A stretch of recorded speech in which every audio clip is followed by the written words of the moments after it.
दोस्तों, आज की कहानी है नंदन जी बेटियों को मायके के जैसा दुलार कभी ससुराल में नहीं मिलता है। दोस्तों, कहानी शुरू करने से पहले अगर हमारे चैनल को सब्सक्राइब नहीं किया हो तो कर लीजिए ताकि आपके पास पहुंचे हर रोज नया वीडियो।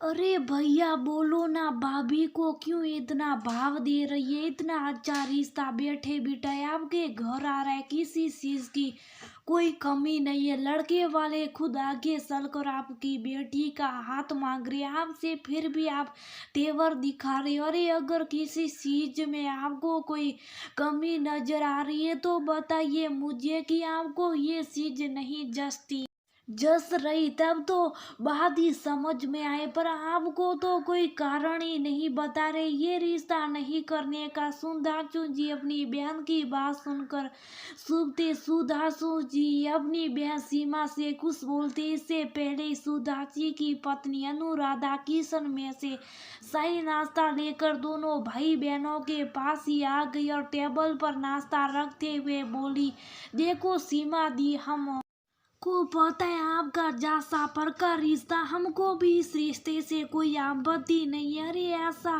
रिश्ता तो हमें भी पता है, बड़े भाग्य वालों के नसीब में आता। सीमा जी बोली, फिर क्यों भाभी आप इस रिश्ते के लिए मना करिए? अरे अपनी पूजा बेटी तो इस घर में राज करेगी। अनुराधा जी ने चाय का कप सीमा जी को देते हुए बोला, देखो सीमा जी, माफ करना मेरी बात आपको अगर बुरी लगे तो मैं एक बेटी की माँ हूँ, शायद आप भी मेरी बात अच्छे से नहीं समझ पाएगी क्योंकि आपके भी सिर्फ दो बेटे और आप जिस घर में मेरी बेटी पूजा का रिश्ता तय करा रही है उसने उसकी होने वाली सास भी सिर्फ दो बेटों की माँ। और मेरा मानना है कि एक बेटी की तरफ एक बेटी की माँ ही समझ सकती है और कोई नहीं समझ सकता। मैं तो पूजा का रिश्ता उसी घर में करूंगी जहाँ पूजा के कोई ननद हो, पूजा की सास के भी कोई बेटी हो, क्योंकि जिसके खुद के बेटी होती है वो किसी दूसरे की बेटी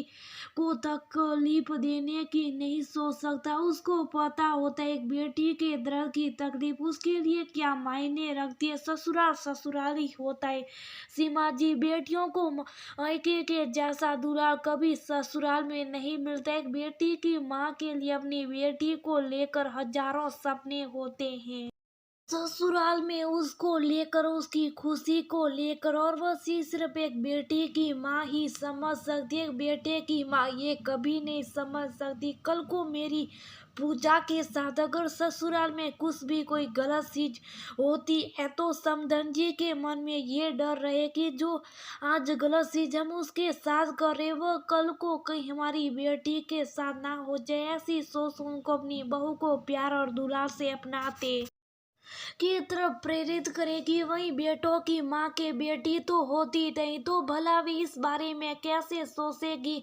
उनको क्या पता होता होगा एक बेटी की तकलीफ के बारे में। इसलिए सीमा जी मैं आपको इस रिश्ते के लिए मना कर रही थी, वैसे कोई कारण नहीं है, बस मुझको तो मेरी बेटी की तकलीफ समझने वाली ससुराल में एक बेटे की माँ के रूप में सास चाहिए।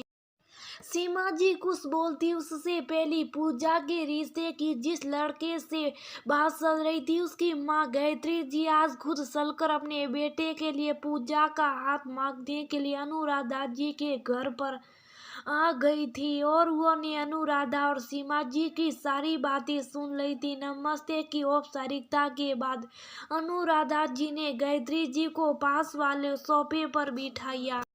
गायत्री जी बोली, माफ कीजिए, मैं यूं ही बिना बताए आपके घर पर तकलीफ ले आई, पर क्या करूं, जब से आपकी बेटी को देखा उसके संस्कार भरे हुए व्यवहार ने मुझको उसका कायल ही बना दिया है। मुझे मेरे घर में आपकी बेटी के रूप में एक संस्कार से लवरेज एक हंसमुख बहू मिल जाएगी। पर अनुराधा जी अभी आपकी बातों ने मुझके हैरान कर दिया कि आप सिर्फ एक ऐसी कमी की वजह से जो कभी मेरे हाथ में नहीं थी कि मैं बेटी की माँ नहीं हूँ, इसलिए आप अपनी बेटी का रिश्ता मेरे घर में नहीं करेगी, क्योंकि आपको लगता है कि एक बेटी की माँ किसी बेटी की तकलीफ कभी समझ नहीं पाती है। पर अनुराधा जी, अगर आप मेरी बेटी नहीं है तो इसमें मेरी क्या गलती? मैं समझ सकती हूँ आप एक बेटी की माँ है, इसलिए आपकी चिंता जायज है, पर इसका मतलब ये नहीं कि बेटों की माँ किसी बेटी की तकलीफ नहीं समझ सकती।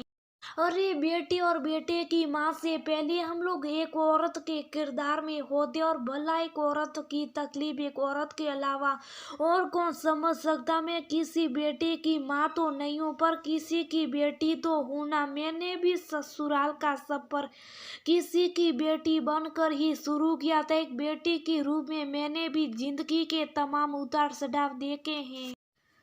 जिंदगी में मैंने भी ससुराल में अनेक उलझनों से तालमाल बिठाए। एक बहू के रूप में अपनी आने वाली बहू की तकलीफ और दर्द को उससे कैसे दूर रखा जाए, इतना तो इतने सालों में मैं समझ गई हूँ। सास तो औरत बाद में बनती है, पहले तो बहू ही बनकर आती है ना ससुराल। फिर आप ये कैसे कह सकती है कि एक बेटे की माँ किसी बेटे की माँ की कोई पीड़ा नहीं समझ सकती, और नहीं किसी बेटी की बेटी का दर्द समझने के लिए बेटी की माँ होना जरूरी है क्या? एक बेटी के रूप में तो किसी बेटी का दर्द समझ ही सकती हूँ ना। गायत्री जी की बातें सुनकर अनुराधा जी की सारी भ्रांति टूट गई, जो वो हमेशा मोहल्ले की औरतों से सुनती हुई आई थी कि अपनी बेटी की शादी किसी बेटी वाले घर में करना बेटी वाली बेटी के दर्द तकलीफ को समझ सकते हैं। सीमा जी बोली, क्या भाभी आप भी ऐसी बातों को लेकर बैठिए जिनका कोई अस्तित्व नहीं है? अरे सच कर रही है अनुराधा जी, सबसे पहले एक औरत का रिश्ता ही औरत से जुड़ा हुआ होता है, और बाकी के रिश्ते बाद में जुड़ते। जिन लोगों की बेटियां नहीं होती, पर वह खुद तो बेटी होती है ना किसी की। आपकी मानसिकता समय रहती है, आप सही कीजिए। गायत्री जी ने बेटे की माँ होने का गुमान नहीं किया, बल्कि कुछ साल कर आपसे आपकी बेटी का हाथ मांगने आ गई। अरे इनका सौम्य व्यवहार तो यही पता चल गया, और आपसे खुद बैठ कर इतनी बातें कर रही है, आपको इतनी तसल्ली दे रही है। अरे इतनी तकलीफ तो बेटिया वाले भी नहीं देते। कभी कभी रिश्ता तय करने से पहले सूजी ने अनुराधा जी की तरफ देखा। अनुराधा जी उठी और रसोई में से बेसन के लड्डू प्लेट में रख कर लाई और गायत्री जी को खिलाते हुए बोली, माफ कीजिए गायत्री जी, आपने मेरी मानसिकता दूर कर दी। सच का आपने बेटी का दर्द समझने के लिए बेटी की माँ होना जरूरी नहीं है, बल्कि पहले एक औरत होना जरूरी है। मुंह मीठा कीजिए, हम इस रिश्ते के लिए तैयार है। गायत्री जी खुशी से उछल पड़ी और अनुराधा जी को अपने गले से लगाते हुए बोली, आप यकीन रखिए, मुझ पर कभी भी आपकी बेटी को ससुराल में किसी भी तकलीफ से नहीं गुजरने दूंगी।